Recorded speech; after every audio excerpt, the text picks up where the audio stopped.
எவ்வளவு பணம் சம்பாதிச்சாலும் போதாத மாதிரியே இருக்குல்ல.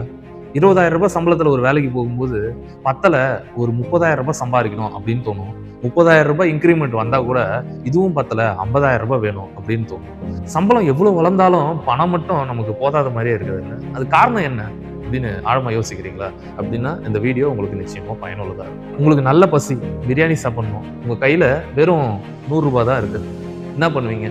ரோட்டுல ஒரு 50 ரூபாய் 60 ரூபாய்க்கு எங்கேயாவது பிரியாணி கிடைச்சிட்டா வாங்கி சாப்பிடுவீங்க.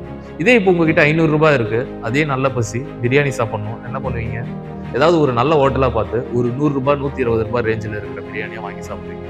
இப்போ உங்ககிட்ட 10,000 ரூபாய் இருக்கு, நல்ல பசி, பிரியாணி சாப்பிடணும், இப்போ என்ன பண்ணுவீங்க? அதை விட நல்ல ஹோட்டலா போயிட்டு ஒரு 500 ரூபாய் 600 ரூபாய் ரேஞ்சில் ஒரு பிரியாணி இருந்தா வாங்கி சாப்பிடுவீங்க. அப்ப நம்ம எவ்வளவு வளர்றோமோ அந்த அளவுக்கு நம்மள கம்ஃபர்டபுளா வச்சுக்கணும்ன்ற எண்ணத்தினாலதான் நமக்கு பணம் பத்தாம போகுது. ரொம்ப ஆபத்தான விஷயம் என்ன தெரியுங்களா?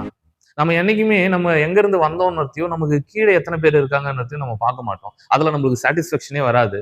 நாம எவ்வளவு வளர்ந்தாலும் நமக்கு மேல ஒரு 1000 பேர் இருப்பான். அவனை பார்த்து அவன மாதிரி ஆகணும், அவன மாதிரி ஆகணும்ன்ற எண்ணம் தான் நமக்குள்ள அதிகரிச்சுக்கிட்டு போகுமே தவிர, எந்த இடத்துல வந்தோமோ அந்த இடத்த திரும்பி பார்த்து அதுக்குள்ள நம்மளுடைய ஆசைகளை சுருக்கிக்கலாம் என்ற எண்ணம் வராது. நம்ம கிட்ட ஒண்ணுமே இல்லாதப்ப ஆசை இவ்வளவு பெருசுக்கு இருந்துச்சு. நம்ம கிட்ட எக்கச்சக்கமா வரும்போது ஆசை பெருசாகினே போகுது. நம்மள கம்ஃபர்டபுளா வச்சுக்கணும்ன்ற எண்ணம் பெருசாகினே போகுது. அதனால எவ்வளவு சம்பாதிச்சாலும் நம்மளுக்கு பத்தாமலே போகுது.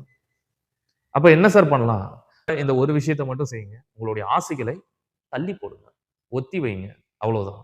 நீங்க 10,000 ரூபாய் சம்பளம் வாங்கிட்டு இருக்கும்போது என்ன செலவுகள பண்ணீங்களோ, 30,000 ரூபாய் சம்பளம் வாங்கும் போதும் அதே செலவுகள பண்ணீங்கன்னாக்கா, 20,000 ரூபாவ மிச்சப்படுத்தலாம். அந்த 20,000 ரூபாவ நீங்க ஏதோ ஒண்ணுத்துல இன்வெஸ்ட்மென்ட் பண்ணாவோ, அல்லது சேமிச்சு வச்சாலோ, ஒரு 5 வருஷம் பொறுத்து நீங்க நினைக்கிற கம்ஃபர்டபுள் ஜோன நீங்க சேமிச்சு வச்ச பணத்தினுடைய இன்ட்ரெஸ்ட்ல இருந்தே உங்களால ஏற்படுத்திக்க முடியும். அதனால கொஞ்சம் நிதானமா ஒரு 5 வருஷம் நாம எவ்வளவு சம்பளம் வாங்கினாலும் நம்மளுடைய ஆசைகளை இனிஷியல் ஸ்டேஜ்லயே வச்சுக்கிட்டு இருந்தாக்கா நிச்சயமா நம்மளால பணத்தை பெருக்க முடியும். பணம் நம்ம கிட்ட சஃபிஷியன்ட்டா இருக்குது என்ற கான்பிடென்ட் நம்மளுக்கு கிடைக்கும். பெருசா எதுவும் கேட்கலைங்க.